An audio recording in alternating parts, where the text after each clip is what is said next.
Kompli tikber il-pressjoni sabiex l-Avukat Ġenerali Victoria Buttigieg tirreżenja jew saħansitra titneħħa mill-kariga tagħha fi ħdan is-sistema ġudizzjarja ta' pajjiżna. Dan hekk kif matul il-kariga tagħha l-Avukat Ġenerali wettqet diversi nuqqasijiet speċifikament fi 3 każi fejn l-akkużati kellhom jinħelsu fuq żbalji li saru mill-Avukat Ġenerali infisha. L-ewwel żball li sar kien fil-każ tal-attentat ta' serqa tal-HSBC lura fl-2010 fejn ix-xut ewlieni Darren De Bono magħruf bħala it-Topo kellu patt li jekk jixhed f'dan il-każ jingħata 10 snin ħabs u jitwaqqgħu l-akkużi kontrih ta' attentat taqtil fuq uffiċjal tal-Pulizija. Madankollu diversi avvenimenti li ġraw sakemm intlaħaq dan il-patt mat-Topo kienu diġà ħamġu ir-reputazzjoni ta' Buttigieg. It-tieni żball seħħ ftit tal-jiem ilu meta kien hemm referenza ħażina għal akkużi miġuba kontra 2 mill-avukati ta' Jorgen Fenech meta ġew akkużati li ippruvaw jikkorrompu lil ġurnalist.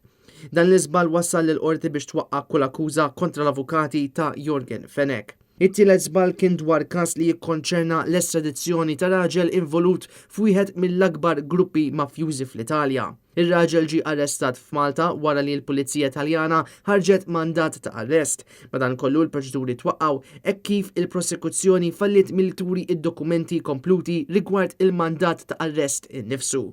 Dan l-iżball mill-Avukat Ġenerali reġa' wassal sabiex akkużat ieħor jinħeles u jitwaqqgħu l-akkużi miġjuba kontrih. L-editorjal tal-Malta Independent on Sunday tefa' dawl fuq din il-kwestjoni fejn qal li qabel il-ħatra ta' Victoria Buttigieg diġà kien hemm numru ta' nies li kienu inkwetati rigward il-kapaċitajiet tagħha.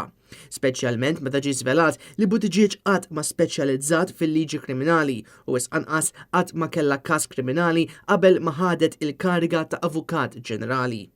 Madankollu meta il-Ministru tal-Ġustizzja Jonathan Attard ġie mistoqsi jekk hux se jittieħdu passi sabiex Buttigieg titneħħa mill-kariga tagħha, Attard għażel li jiddefendi lill-Avukat Ġenerali.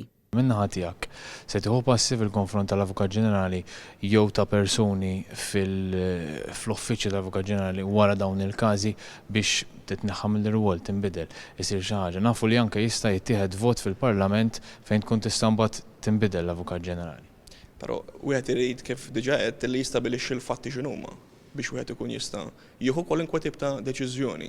Il-fatt li tista' jittieħed passi fil-Parlament deka indipendentament bid-deċiżjoni u minnu li nieħu jiena dan il-każ partikolari jiena qed x'inhi s-sitwazzjoni, enfasizzajt in-neċessità li nkun anke prudenti bħala Ministru fil-kummenti li ngħaddi biex ma nippreġudikax l-appell għax fl-aħħar mill-aħħar hawnhekk x'irridu aħna. Hawnhekk irridu li ssir ġustizzja. Jurgen Xerri għal Net News.